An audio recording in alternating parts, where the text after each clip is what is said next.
were not. My beanie. You were not ready for a video podcast. Actually, I don't, but today's my day off. You're tough. Thanks, man. You're the CrossFitter. Because I am. Sort of. Welcome to the Workhorse Fitness Podcast. I feel like this is in my way. Yeah, you have to make sure. I'm coming to the angle. There we go. I'm Coach Gene. Coach Heather.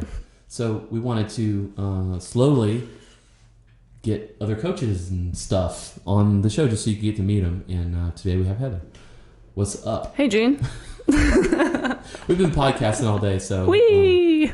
We're kind of punchy. But yeah. So Heather, what the hell do you do at Workhorse? Or you do like everything? Do a little bit of everything. It's the joys of small business ownership. You've been here since the beginning. Yes. Tell me how it began. Oh my gosh. So before Workhorse, I was actually a member of the gym that my husband ran. Is that Iron Tribe? Iron Tribe, right. Mm-hmm. And not the software that tells us the schedule and the workout. Yes, not that. I always get that. So having loved the workouts, he was an amazing coach. Unfortunately, he's pretty good. They unfortunately closed that location, and he had a choice within like a week to either decide to pack up and move back to Indiana or start his own gym. That's right. We'll get his story on here too. We'll get his story, but that was how the journey started. And he literally called me up, was like, hey, like, I'm going to start a gym. Do you want to come along for the ride? And I was like, why not? Heck yes. Because I loved everything he was about and his vision, and that's kind of how it all started. Huh. And that's when you opened inside of Stronghold. Yep. So how long did you train there? We were there. Well, actually, before that, we were like, I think outside doing stuff. That's cool. For a little bit of time. I never knew that. I think. I can't even remember. I'm sure we were like just picking up heavy bricks and running or whatever. But yeah, we were in there for like a year or so. Mm-hmm. And then we outgrew the space, and two, the owners of the building were selling it. Yeah. So we had to like skedaddle. Right. And so that's when you guys moved to the... Yeah. Like a block away from here. Yeah, literally a block away. Yep. That's cool. So you coached for a good while. You got your CrossFit Level 1 cert. I remember that day. Yeah. When you went and got that. Yep. What do you miss about coaching? I mean, you're not in you coach every once in a while. You're not in the trenches. What do you miss about it? Do you miss anything about it? I do. I like coming in to do a little surprise coaching session, awesome. But surprise, Heather's back. I said a bad word. I mean, I think that I love seeing people do what they think they can't. Right. But I think even more than that, I love seeing not physical progress as much as mental progress when people are like, they are not going to quit. Yeah.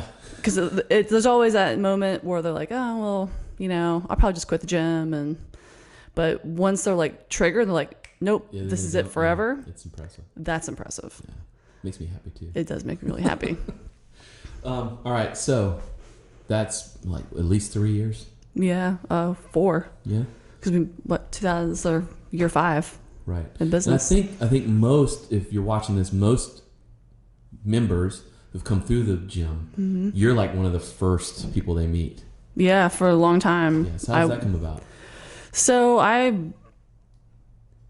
guess I'm naturally inclined to be good at convincing people to do things. You are? Whether you want to call that sales or motivation, or the way I look at things is when I first talk to people that come into the gym, I always, and I believe this with anybody, I believe anyone can do anything they want to do if they put their mind to it. And I want them to see that in themselves. Because coming in and doing something so drastic like this, and it was scary for me, and I was a college athlete, and I get what it means coming to be in gym, like, we're all the machines. It's a very intimidating thing. So I wanted to first be like, look, you can do this. Like, you can do this. Give them the encouragement. Give them the, like, look, we're here for you. We got your back. This is not a typical gym. This is a place where we're going to support you 100%. We will do everything short of coming to your house to drag you to the gym. Some of us have done that. We have done that, yes. Whether it's getting up at, me and Eve, we would get up at 4:30 in the morning and call members, make sure they showed up at 5. Set our alarm clock early. That's the lengths we go to help people. And it's not an empty promise when people come in and I'm like, look, we're going to not give up on you. Yeah. And I think people hear that a lot at other gyms. And I love the challenge of convincing people or talking people into believing that they can do it. And when I see that light switch, and some people come in, they're ready to go and they're like, they're on it, but some of them take convincing because they themselves are not mentally prepared yet to make that change. Yep. And walk that journey. Yep. Yeah. So. You're good at that job. Yeah. I love that. I love talking to people, and like, I'm like, you can do anything. Like, what do you want to do? Cool. Let's do it. So let's a do little it. bit about your background. So you said you were a collegiate athlete. So spill it. Yeah. So I grew up in a very active family. Okay. Outside all day, climbing trees. I would develop. This explains my personality a lot. I'm a IT project manager now. So basically, I tell people what to do. I stay on schedules. I have budgets. Right. So I'm very task and deadline driven or results driven type of person. So I would develop actually training programs for my little brother Tyler for baseball. Oh, really? So in the summertime to train him for. Okay. So I would he'd have to get so many ground balls right, and hit a target. I didn't coach. I didn't play baseball or softball, but I was coaching him. That's cool. And he was a great, great pitcher and great first baseman and third baseman. But very young, active family, very competitive, whether it was Monopoly or literally punching matches with my 3 little brothers and me over the game of war or tag outside. So I was always very active, and then I fell in love with volleyball. I grew up in a very tough childhood, so volleyball was my escape. Okay. Because when you're on the court, you can't think about other stuff. Right. You had a scholarship to play because of volleyball? I did. So I was going to go into the Army, and just by fate, my high school coach sent a tape to a university outside of Pittsburgh, and he called me out of the blue. He's like, "Hey, this is Coach Cortazzo. I saw your tape." I'm like, "What are you talking about?" And he's like, "Look, are you going to go to school?" I was like, no one in my family had gone to school. If you pay for it, I will. You're right. So he's like, "Well, Lucky. I'll give you a little money if you want to come." I'm like, "Okay, That's crap." cool. Okay. So that's how it started. Okay. And then I played for 4 years, and which I found out was actually very rare to actually follow through and play for 4 years. It's 10% actually finish. It's hard. Okay. It's really right. hard. I mean, All right, you're fair working enough. out twice a day. Like injuries and things. Injuries, Burnout, well, whatever. you have to pass your classes. Oh yeah, that's that part. I mean, you're in school, so you're there first for your education. Well, that's a different conversation. But, education, and then, I was working at least 1 or 2 jobs throughout that as well to pay for my books and things like that. But it's hard because you're on the bus all weekend. You're not in your dorm room. You're literally traveling, even in the spring. Oof. If you're not there, we had 2, maybe 1 tournament at our school, but otherwise we're on the bus traveling across West Virginia, Pennsylvania, Virginia. I mean, we were just on the bus traveling. Your life as a collegiate athlete. Yeah. Got your flashlights on a bus with your flashcards, literally. Studying. Yep. So I met you here in Columbia. While I was producing one of my businesses, we produce events. I work with you sort of in a way. I was at the Nickelodeon. Yeah, we rented the Nickelodeon and had one of the sessions in the day there. Then later, you were working in ideology. Yep. And we worked together a little bit. We're trying to work with the city to do some things. That's a different podcast That's altogether. a different podcast, yeah. And then I will say you had a reputation. You had a good reputation in town of being an ass kicker, like somebody who just gets things done. Yeah, so me and my partner, we were starting up another business inside of a business, the Iron Yard. Yeah. And it was we just need to recruit her. or she's looking for a job. We just need to get her in here. Yeah. So we worked together, I guess, briefly for the Iron Yard until I quit working for the Iron Yard. Yeah. Built that campus. That was cool. Yeah. What are some of the things that you remember My gosh. or enjoyed or hated about that project? Well, what I enjoyed most was, again, seeing people's potential, and they're coming in. I bring it up because it's very similar to It's so similar. So the Iron Yard it was a full immersion computer programming boot camp. So we took people from zero to front engineer, getting their first job in technology, which is insane. So they pay a lot of money. It's a 12-week program? It's 3 months? 3 months. Yeah. Yeah. And then they go through, what I did was, I went through a lot of professional development and interview process, like soft skills. But really, when people came in to first talk about the Iron Yard, I sat with them like, what is your vision for your future? And I'm like, they had to uproot their whole family, quit their jobs, borrow money. Yeah. And with a hope and a prayer, basically put their lives in our hands, and to put them through this program, teach them the skills that they needed, one, but two, how to get that first job, which is what I helped them with, which was the most rewarding thing. Absolutely. It was a really rewarding project. Yes. Yeah. It really, really was. I loved it. And then I worked with, city leaders and awesome businesses. And that's, it kind of all flows into what I'm doing now. It just what I've seen throughout these different, projects, as you call them. But I don't know what you call. I just call them projects. Projects, yeah, sure. Yeah. That's cool. And so then I guess I started working here at the gym, coaching and doing that stuff. Well, we started working out together. Yeah, we definitely we did that. We did some SEAL Fit. I'm like, you just need to come to my gym. Yeah. Because you were doing CrossFit workouts in some 24-hour fitness. I'm like, just come to Workhorse. Yeah.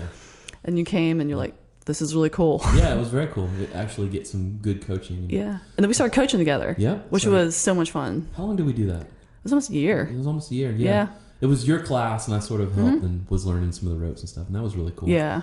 To get to know everybody and then sort of learn how to kick people's ass, I guess. This is kind of how we looked at it. Right. That was very fun. Yeah.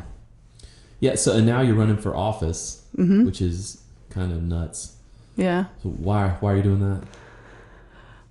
Why are you doing that? Because I want a different type of people in office. Okay. We need diversity. We need people that have actually lived through diversity. True to represent us, because that is the majority of the constituents in South Carolina. You can say it, old white dudes.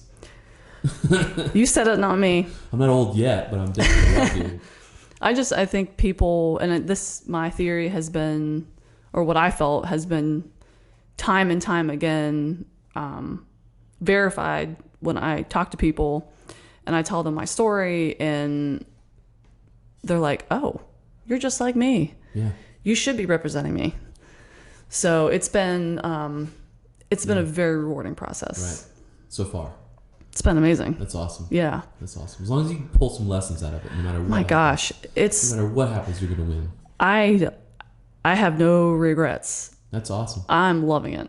That's really And cool. a lot of people are like, really? I was like, yes. And even my husband, I come home from either knocking doors or at an event talking to people, and he sees how happy I am. Wow. And he's like, you are really happy. I'm like, I'm really enjoying this. For real. I'm really, really enjoying it. Listening to people and meeting my neighbors. Right. It's been, because I'm a people person. So I like hearing people's stories, and we're all more alike than we think. I think you're right. Definitely. Cool. So what's the details of that? So there's when's the first time we can go vote? June. Well, I can't vote because I don't live in your district. June 9th, but money crosses district lines, and we're trying to flip this seat. And I don't even want to mention party, but I think we can have it all. Mm-hmm. And I think we can have more progressive conversations about our community relationships and the health of our community.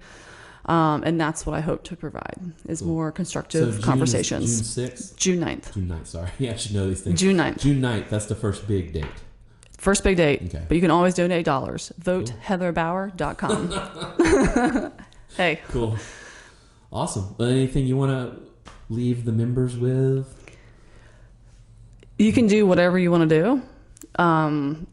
And it can seem really scary. And I think the more you do things that are scary to you, the easier it gets. So 10 years ago, I never in a million years think I would be running for office. And this may seem kind of crazy, but I'm not nervous and I'm not scared. And it's because I have great people around me. If it wasn't for that support system, it would be awful. But because I have great friends like you, my husband who's super, super supportive, great team behind the scenes helping me, it's been very enjoyable. But I say that just to say, just do it. Start the business. Start the new exercise journey. Do the competition. Cut your hair short. Color your hair blue. I don't know. Just do what you want to do. Because really, we're here for a very short amount of time. We don't know what that is. Right. So I want to go out in flames. Do. I want to do everything I can while I'm here. That's awesome. And I mean that. That's awesome. Yeah. It's awesome. It's inspiring. So just do it. Just do it. Yeah. Right. Well, we can't say that, remember? We're not paying Nike royalties, so. I'm going to say quit talking and do the work. There you go. That works. A little bit longer, but it works. All right. Until next time. Later.